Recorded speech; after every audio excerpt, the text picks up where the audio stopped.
الحمد للہ وحدہ والصلاة والسلام علی من لا نبی بعدہ اما بعد فاعوذ باللہ من الشیطان الرجیم بسم اللہ الرحمن الرحیم مثلهم كمثل الذي استوقد نارا فلما أضاءت ما حوله ذهب الله بنورهم وتركهم في ظلمات لا يبصرون۔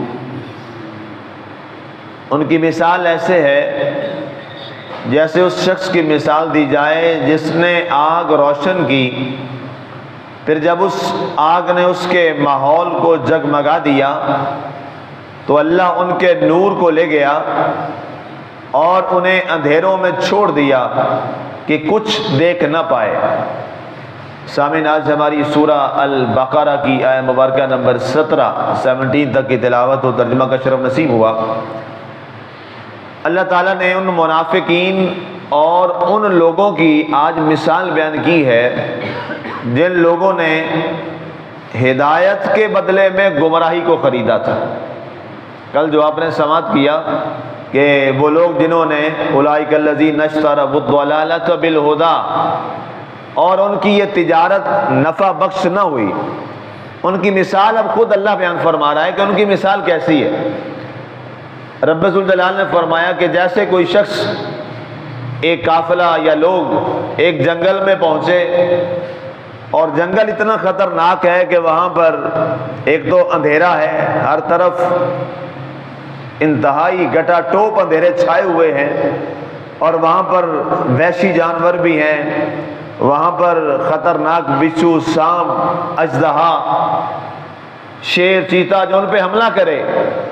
تو ایسے میں وہ قافلہ کیا کرتا ہے کہ وہ لکڑیاں اکٹھی کرتا ہے اور اس کو آگ لگاتا ہے، اس کو جلاتا ہے، جس سے روشنی انہیں ملتی ہے اور جو موذی جانور ہیں ان سے انہیں تحفظ مل جاتا ہے۔ اب پرانے زمانوں میں یہی طریقہ ہوتا تھا، جانور سے، موذی سے بچنے کا بھی اور وہاں روشنی کرنے کا بھی۔ لوگ آگ جلاتے تھے، یہی نشانی ہوتی تھی کہ یہاں کچھ لوگ آباد ہیں، یہاں کوئی آبادی ہے۔ جیسے آج کے دور میں آپ دیکھیں کہ کہیں ایسی جگہ آپ دور جا رہے ہو کہیں پہ اور آپ کو کہیں لائٹ نظر آئے، بلب نظر آئے، ٹیوب نظر آئے، تو آپ کہتے ہیں یہاں کوئی نہ کوئی آبادی ہے، یہاں پہ لائٹ ہے، روشنی ہے۔ تو آج ہمارے ہاں یہ الیکٹرک بلب ہے، اس زمانے میں یہ لکڑیوں سے جلنے والی آگ جو ہے وہ اس کی نشانی ہوا کرتی تھی۔ ظاہر ہے زمانے حالات بدلتے رہتے ہیں، جیسے جیسے حالات، ہو سکتا ہے کل یہ بلب بھی ختم ہو جائیں، کوئی اس جگہ کوئی اور چیز آ جائے۔ تو اب جب انہوں نے آگ جلائی، روشنی ہوئی، اس سے محفوظ ہو گئے، آہستہ آہستہ کیا ہوا کہ وہ آگ ختم ہونا شروع ہو گئی، ایندھن ختم ہو گیا۔ اب اس کے بعد ان کے ارد گرد دائیں بائیں اندھیرا ہونا شروع ہو گیا، روشنی تاریکی میں بدلنا شروع ہو گئی۔ اب جلانے کے لیے نہ ایندھن، لکڑیاں موجود ہیں، نہ روشنی موجود ہے۔ اب کیا ہوا؟ اب ان کے لیے خوف اور زیادہ ہو گیا کہ اب وہ ساری مصیبتیں دوبارہ ان کے اوپر چھانے لگیں کہ اب جانوروں کا خوف بھی ہے، موذی جانوروں کا خوف بھی ہے، آگے گھنا جنگل ابھی باقی ہے، کوئی راستہ بتانے والا بھی نہیں ہے۔ اب پھر اسی اندھیروں میں، اسی تکلیفوں میں، پریشانیوں میں دوبارہ پھنس گئے۔ اللہ نے منافقوں کی مثال دی، فرمایا منافقوں کا حال اسی جنگل میں اس قافلے اور لوگوں کے جلانے والی آگ کی طرح ہے کہ جب وہ آگ جلی، روشنی ہوئی، پھر ایندھن ختم ہو گیا، آگ ختم ہو گئی، اب وہ پھر پریشان کہ اب کیا ہمارے ساتھ ہوگا۔ اب تو نہ ایندھن ہے جلانے کو، نہ ہمارے پاس کوئی آگ ہے، نہ کچھ چیز ہے، پھر ہمارے لیے وہی خطرات امڈ آئے۔ فرمایا منافقوں نے ایسا کیا، دنیا میں آئے، زبان سے کلمہ پڑھ لیا، لوگوں سے یہ محفوظ ہو گئے، کافروں سے بچ گئے، جنگ و جدل سے بچ گئے کہ ان کے خلاف کسی نے اب جنگ نہیں کرنی، جہاد نہیں کرنا، کہ ظاہر ہے زبان سے تو کلمہ پڑھ رہے ہیں، زبان سے اقرار کر رہے ہیں، لیکن ان منافقوں کے دلوں میں اندر چونکہ اسلام نہیں اترا، اب جب یہ مر گئے اور قبر میں اترے تو وہاں ان کے لیے اب عذاب بھی آ گیا، اب قبر میں بچھو بھی آ گئے، ان کے لیے رسوائی بھی آ گئی، سزا دینے والے مارنے والے وہ دو فرشتے بھی آ گئے، جو ایک نابینا ہے اور ایک کان سے بہرا ہے، وہ ان کو سزائیں بھی دینے لگے۔ اللہ نے فرمایا منافقوں کی مثال اسی قافلے والے کی ہے جس کی آگ بجھ گئی، اب دوبارہ اسی مصیبت میں گرفتار ہو۔ یہ اللہ نے کتنی خوبصورت مثال دے کے سمجھایا۔ تو اب وقتی طور پہ تم بچ رہے ہو، وقتی طور پہ تم نے کلمہ پڑھ لیا ہے، مال غنیمت سے حصہ بھی لے لیتے ہو بدبختو، مسلمان تمہارے ساتھ اب جنگ بھی نہیں کر سکتے، کیوں کہ کلمہ پڑھ رہے ہیں۔ ظاہر ایک شخص کلمہ پڑھ رہا اور آپ اسے کہا نہیں تو کافر ہے، آپ یہ تو نہیں نا کہہ سکتے۔ ایسا ایک واقعہ ہوا تھا، ایک صحابی رسول رضی اللہ تعالیٰ عنہ نے دوران جہاد ایک شخص نے جب اس نے حملہ کیا تو اس نے فوراً کلمہ پڑھ دیا، لا الہ الا اللہ محمد رسول اللہ صلی اللہ علیہ وسلم۔ تو ظاہر اس نے کہا اس نے اب ڈر کے پڑھا ہے، اس نے تلوار ماری، اس کا سر اڑا کے رکھ دیا۔ بارگاہ رسالت مآب صلی اللہ علیہ وسلم میں یہ بات لائی گئی، آپ نے اس کو بلایا، آپ نے فرمایا تو نے کیوں قتل کیا اس کو جب وہ کلمہ پڑھ رہا تھا؟ تو صحابی رسول نے عرض کی یا رسول اللہ علیہ وسلم وہ ڈر کی وجہ سے کہ اب میں اس پہ حملہ کر چکا تھا، کامیاب ہو گیا تھا، اس نے ڈر کی وجہ سے یہ کلمہ پڑھا ہے، وہ منافق ہے، اس نے کلمہ دل سے نہیں پڑھا۔ تو آقا نے پتہ کیا فرمایا؟ حال شققت قلبہ، کیا تو نے اس کا سینہ چیر کے دیکھ لیا تھا کہ وہ دل سے نہیں پڑھ رہا اوپر سے پڑھ رہا ہے؟ سمجھ آئی میری بات؟ ظاہر ہے دل میں کیا ہے یہ تو کوئی انسان نہیں جانتا، یہ تو اللہ ہی جانتا ہے نا جی، یہ تو فیصلے مالک نے کرنے اور یہ فیصلے مالک پہ ہی چھوڑنے چاہیے۔ ہاں یا اللہ کا رسول صلی اللہ علیہ وسلم جو ہیں وہ حجت ہیں، لیکن آپ قرآن اٹھا کے دیکھیے، جب تک اللہ نے ان منافقوں کو مسجد سے نکالنے کا حکم نہیں دیا، آقا پتہ ہوتے ہوئے بھی آپ نے ان کو مسجد سے نہیں نکالا۔ آقا کریم علیہ السلام کو پتہ تھا یہ منافق ہے، ایک ایک کا پتہ تھا۔ جس کو قیامت تک لوگوں کے جنتی اور دوزخی ہونے کا پتہ ہے، اس کو یہ نہیں پتہ میرے پیچھے کون کھڑے ہیں، سب پتہ ہوتا ہے۔ یہ آپ کہنا امام کو پتہ نہیں ہوتا کہ پیچھے کون سا ہے اور کہ کیا کیا اس کے مزاج ہیں، یہ جھوٹی بات ہوتی۔ استاد کو پتہ نہیں ہوتا میرے شاگرد کیسے۔ میں تو پریکٹیکل گزر رہا ہوں دونوں چیزوں سے، امامت سے بھی اور استاد پڑھانے سے بھی۔ کئی دفعہ جان بوجھ کے اپنے شاگرد کو دیکھ رہا ہوتا ہوں کہ یہ غلط کر رہا ہے، صرف نظر کر دیتا ہوں۔ اچھا بچہ سمجھ رہا ہوتا ہے کہ استاد جی کو پتہ نہیں، پورا پتہ ہوتا ہے، ایک ایک چیز کا پتہ ہوتا ہے۔ گھر میں باپ ہوتا ہے نا، اولاد کی ایک ایک چیز کی اسے خبر ہوتی ہے، لیکن کیا کرتا ہے؟ پردہ پوشی کرتا رہتا ہے کہ یار اچھا اس کو یہی فیل ہو، مجھے پتہ کوئی نہیں ہے۔ باپ تو آپ سارے ہیں نا جی، جتنے آپ اکثریت بیٹھے ہیں، ایسے ہی ہوتا ہے کہ نہیں ہوتا؟ اب بچہ کیا کہہ رہا ہوتا ہے؟ شکر ہے ابا جی نے چونا لا لیا، ابا جی نے پتہ نہیں۔ ایسا نہیں ہوتا، ایسا نہیں ہوتا، پتہ ہوتا ہے۔ وہ شخص کیسا ڈرائیور کی سیٹ پہ بیٹھ سکتا ہے جس کو یہی پتہ نہ ہو کہ میری سواریاں کون سی؟ ایسے ہو سکتا ہے؟ ایسے کبھی نہیں ہوتا۔ ایک ایک چیز کا پتہ ہوتا ہے۔ ڈرائیور گاڑی چلا رہا ہوتا ہے نا، تو وہ شیشے میں سامنے اوپر سے دیکھ رہا ہوتا ہے ساری سواریوں کو، اور اس کو ایک سواری کا پتہ ہوتا ہے۔ اب یہ کیا تھا؟ آقا کریم علیہ السلام کو ایک ایک منافق کا پتہ تھا کہ ان میں سے کون منافق ہے، کون میرے ساتھ لائل ہے، کون نہیں ہے، کون منافقت کرتا ہے، لیکن آپ نے اس کو برداشت کیا، پردہ پوشی رکھی تا وقت کہ اللہ کا حکم نہیں آیا۔ پھر اللہ کا حکم آیا اور اللہ تعالیٰ کے حکم کی بجا آوری میں آقا کریم علیہ السلام نے پھر منافقوں کو نکال دیا۔ قرآن میں تو یہی آیا نا کہ ان کو نکال دیں مسجد سے، ٹھیک ہے، لیکن یہ نام تو نہیں آئے تھے۔ بتائیے آقا نے اشارہ ایک کا لیا کہ نہیں لیا کہ تو بھی نکل جا، تو بھی نکل جا، تو بھی نکل جا؟ اس کا مطلب کیا ہے؟ آقا کو پہلے پتہ تھا تو لیا ہے کہ تو منافق کے بعد چلے جا۔ اب یہ منافقوں کا حال کیا ہوا؟ دنیا میں رہے ایسے اور بڑے خوش رہے کہ جناب ہم دونوں طرف سے فائدے اٹھا رہے ہیں، کافروں کی طرف سے بھی اور مسلمانوں کی طرف سے بھی۔ اب یہ ان کی وہ آگ تھی جو ابھی جل رہی تھی اور ابھی لکڑیاں موجود تھیں، اب جب موت آ گئی، اب آگ بھی ایندھن بھی سب ختم اس قافلے کی طرح، اب نہ کوئی آگ جلانے کے لیے ایندھن اور نہ کوئی چنگاری، اب حملہ ہو گیا جانوروں کا، شیروں کا، چیتوں کا، سانپوں کا، ہر چیز کا، اب اٹیک ان پہ ہونے لگا، قبر میں پہنچ گئے۔ اب اللہ نے فرمایا اب بتاؤ تمہارا کیا معاملہ؟ اب انہیں جہنم کے سب سے نچلے گڑھے میں اللہ نے ڈال دیا، پھینکوا دیا۔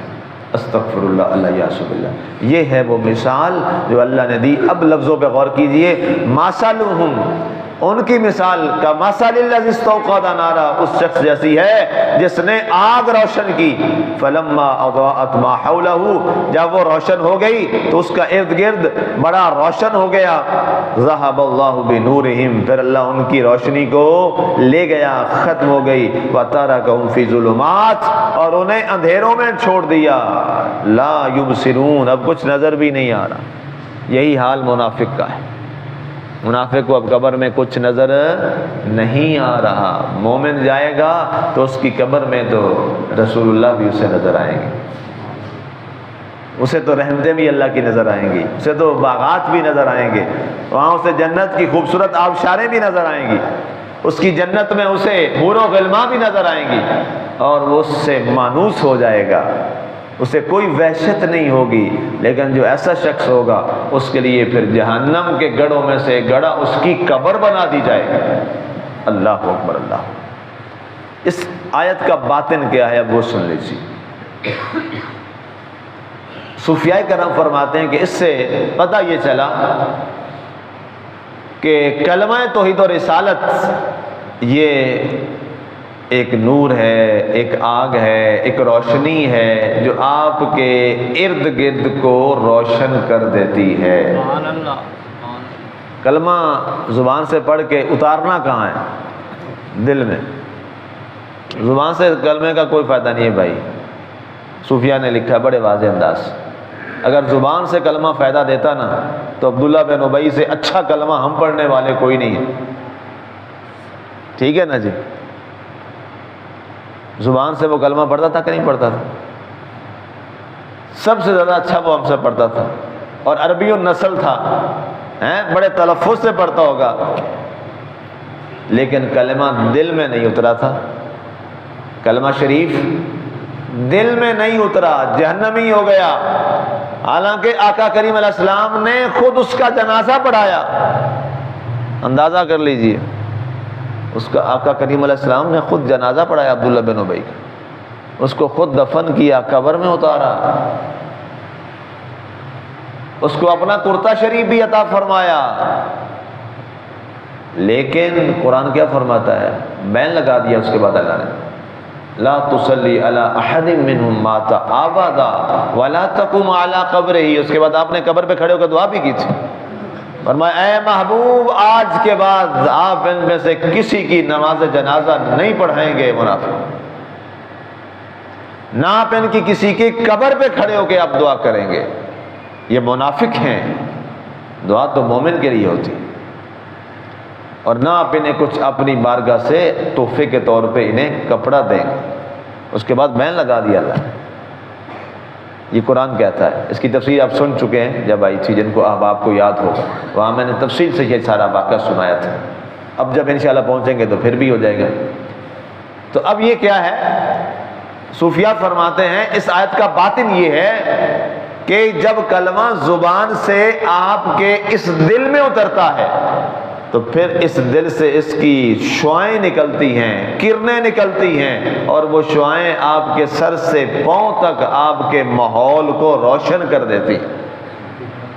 جب ماحول کو روشن کرتی ہیں، آپ کے ارد گرد کو روشن کرتی ہیں، تو اب آپ سے ایک سوال یہ ہے، جنگل میں تو ایندھن ختم ہو گیا تو روشنی ختم ہو گئی، ایسا ہی ہے جی، اب اندھیرا چھا گیا، بتاؤ لا الہ الا اللہ محمد الرسول اللہ صلی اللہ علیہ وسلم کا ایندھن اور روشنی کبھی ختم ہوگی؟ نہیں۔ اس کا نور کبھی ختم ہوگا؟ نہیں ہوگا۔ لا الہ الا اللہ محمد رسول اللہ، یہ وہ استعارے کے طور پہ کہہ رہا ہوں، یہ وہ ایندھن ہے، یہ وہ ایک خوبصورت رخت سفر ہے جس کا نور اور روشنی کبھی ختم نہیں ہوگی. کیوں؟ کلمہ ہے کیا؟ کلمہ اللہ رسول ہے. یہی ہے نا، لا الہ الا اللہ محمد رسول اللہ.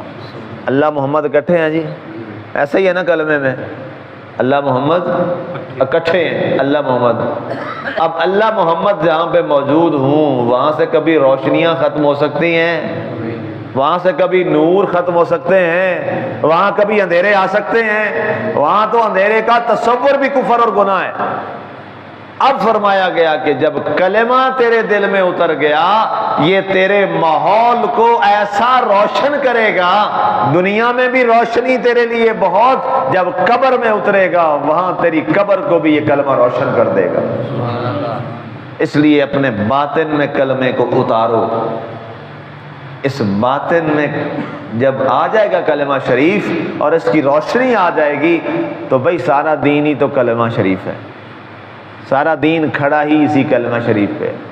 اقبال نے بھی کہا تھا نا، زبان سے کہہ بھی دیا لا الہ تو کیا حاصل، دل نگاہ جو مسلمان نہیں تو کچھ بھی نہیں. ہاں جی، دل نگاہ جو مسلمان نہیں تو کچھ بھی نہیں. اصل تو دل اور نگاہ ہے. دل میں اللہ اور اس کے رسول صلی اللہ علیہ وآلہ وسلم کی محبت، ان کی اطاعت، ان کی فرما برداری اور ان کی محبت جب اس قلب میں اتر جاتی ہے اور راسخ ہو جاتی ہے تو یہ ایک نور کا مینارہ ہے. اور پھر جب یہ نور کا مینارہ آپ کے اندر آباد ہو جائے گا تو آپ کے ماحول کو روشن کرے گا. آپ کا ماحول کیا ہے؟ آپ کی یہ پورا جسم، باڈی، آپ کا عقل و شعور، آپ کا ذہن، یہ سارا، آپ کی عقل آپ کے دل کے تابع ہے. دل عقل کے تابع نہیں ہے بلکہ عقل تابع ہے دل کے. اب جب دل میں یہ ساری چیزیں آ جائیں گی تو خود بخود اس کا نور آپ کے دماغ میں بھی پہنچے گا اور پھر دماغ سے وہ ہر چیز عمل ہوگی اور آپ کا ہر عمل روشن ہوتا چلا جائے گا. اس لیے سامعین گرامی قدر، بات وہیں آ کے ختم ہوتی ہے کہ اپنے باطن کو ٹھیک کریں، اپنے من کی دنیا کو ٹھیک کریں. باطن ٹھیک نہیں ہوگا تو بھائی کچھ فائدہ نہیں. مثال اسی قافلے کی ہے جو جنگل میں آگ جلاتا ہے، ایک وقت تک جلتی ہے، اس کے بعد اندھیرا ہو جاتا ہے. باطن کو روشن کیجئے، باطن کو صاف کیجئے. مشکل کام ہے لیکن اس پہ بندہ لگ پڑے تو کوئی مشکل کام نہیں. اللہ کا وعدہ ہے تو چل تو صحیح، تیرے لیے میں کئی راستے کھول دوں گا. اصل میں ہم نے کبھی اس طرف توجہ ہی نہیں دی. ہم تو ظاہری مشق پہ لگے رہے، ظاہری پریکٹس پہ لگے رہے. نہیں، جو کریں اس کو اپنے باطن میں اتاریں. نماز پڑھی ہے نا ابھی یہ فجر کی، اب اس فجر کی 2 رکعتوں کو، یہ درس ہم سن رہے ہیں، اس کو اپنے باطن میں اتاریں. یار میں نے نماز پڑھی ہے، کس کی پڑھی ہے؟ اللہ کی پڑھی ہے. میں نے نماز میں پڑھا کیا ہے؟ کیا لفظ تھے میرے؟ اچھا کوئی دعا کریں انشاءاللہ کہ اب میں کوئی وقت بناتا ہوں. آپ کو نماز کا ترجمہ سب کو میں نے یاد کروانا ہے، سب کو. اب یہ فجر میں تو ظاہر نہیں ہو پائے گا، عصر میں ہی کوشش کریں گے کہ عصر میں ہی رکھ لیں اس کو. نماز میں آپ نے پڑھا کیا؟ سبحانک اللہم، اے اللہ تیری ذات بڑی پاک ہے، تیری ذات پاک ہے. وَبِحَمْدِكَ، ساری حمد و ثنا اور تعریفوں کے لائق صرف تیری ذات ہے. وَبِحَمْدِكَ وَتَبَارَكَ اسْمُكَ، میرے مالک تیرا نام بڑا برکتوں والا ہے. وَتَعَالَى جَدُّكَ، اور تیری بزرگیاں سب سے اعلیٰ ہیں. وَتَعَالَى جَدُّكَ، تیری بزرگیاں سب سے اعلیٰ ہیں. وَلَا إِلَٰهَ غَيْرُكَ، مولا تیرے سوا کوئی لائق عبادت ہے ہی نہیں. اب یہ جو لفظ ہے نا وَلَا إِلَٰهَ غَيْرُكَ، اگر یہ آپ کو سمجھ آ گیا نا آپ کی سارے باطن ٹھیک ہو جائے. مولا تیرے سوا کوئی بت نہیں ہے. اب نماز میں کھڑے ہوں، کبھی خواہشات کا بت آ رہا ہو، کبھی کاروبار کا بت آ رہا ہو، کبھی بیوی بچوں کا بت آ رہا ہو، کبھی رشتہ داریوں کا بت آ رہا ہو، کبھی اپنی سوچوں کا بت آ رہا ہو، تو میاں نماز آپ چاہے میرے پیچھے جماعت میں کھڑے ہیں، کوئی فائدہ کوئی نہیں، میں واضح کہہ رہا ہوں، کوئی فائدہ کوئی نہیں ہے، ٹکرے ہیں۔ اب میرا خیال ہے کلیئر باتیں کرنی چاہیے۔ پہلے 10 سال میں آپ کو ظاہر تک میں نے رکھا ہے، اب مجھے باقاعدہ آرڈر دے کے گئے میرے استاد کے، اب تم نے قرآن کا باتیں ان کو بتانا، اور اس میں کوئی ضرورت نہیں ہے لیت و لال کی اور لگی لپٹی کرنے کی، کلیئر بتاؤ، کیونکہ باطن کے بغیر ہے کچھ نہیں، کچھ بھی نہیں ہے۔ اب اگر انسان نماز میں کھڑا ہو تو بتائیں سوچیں اور آ رہی ہوں، تو اس کا مطلب کیا ہے؟ نماز ہوئی کہ نہیں ہوئی؟ کوئی نماز، آپ نماز میں ہے ہی نہیں، بت آ گیا نا۔ بت صرف وہ تھوڑا ہوتا ہے کہ جو بنا کے سامنے لگایا ہو مورتی، نہیں، بت تو خواہشات کا بھی بت ہے، بت تو سوچوں کا بھی بت ہے۔ اس کا مطلب یہ ہے کہ نماز کس کی ہے؟ آپ یہ تو طے کر لیں پہلے نا، نماز کس کی ہے؟ اللہ کی ہے۔ جب اللہ کی نماز ہے تو بتائیں پھر دوران نماز کسی اور کے تصور کی اجازت ہو سکتی ہے؟ نہیں۔ تو اگر آ گیا تو اس کا مطلب ہے نماز میں کھڑے ہو کے بھی آپ نماز میں نہیں ہیں، نماز میں نہیں ہیں۔ آج ہم نے جا کے سب نے یہ سوچنا اور فیصلہ کرنا ہے ہم میں سے کتنے تھے جو آج نماز میں تھے۔ ہاں جی، اللہ کرے چلو کوئی قطع نکلی ہے، ٹھیک ہے۔ ایاک نعبد و ایاک نستعین، یاد آیا میرے وہ والا درس سورۃ فاتحہ کا کہ اپنے اندر یہ کوشش کریں، ایاک نعبد و ایاک نستعین، ایاک نعبد پہ زور لگائیں۔ اللہ ہمیں یہ نور عطا فرمائے جو تا دیر ہو، دائمی ہو، ایٹرنل ہو، نہ ختم ہونے والا، اور قبر میں ہم یہ نور لے کے جائیں۔ اللہ ہمیں عمل کی توفیق دے، آمین۔ وما علینا الا البلاغ المبین۔